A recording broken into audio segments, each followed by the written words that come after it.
اماں دیکھ لو، میں کب سے گھر آیا ہوا ہوں، بھوک سے برا حال ہے، ابھی تک کھانا گرم کر کر نہیں لائی آپ کی لاڈلی۔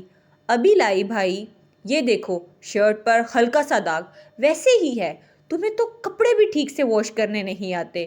لاؤ بھائی یہ مجھے دے دو، دوبارہ واش کر دوں گی۔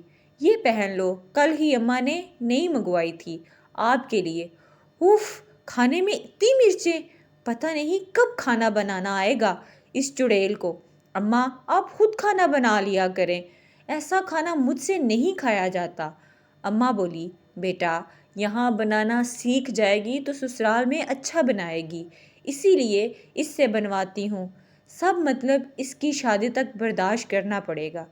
اب اماں مجھے گھورنے لگی، پتہ ہی نہیں چلا کب وقت گزر گیا اور اس چڑیل کی شادی کا دن آ گیا۔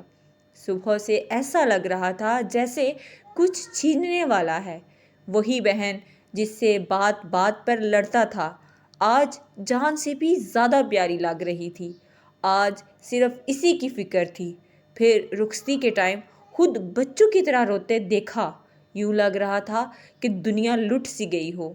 ہر وقت بہنوں سے لڑ لڑ کے، مگر جب یہ وقت آتا ہے جیسے جسم سے جان ہی نکل جاتی ہے۔ اللہ پاک سب کی بہنوں اور ماں باپ کی بیٹیوں کے نصیب اچھے کرے، آمین۔ قدر کیا کرو، چاہے بہن اپنی ہو یا کسی کی، ہوتی تو بہن ہے نا۔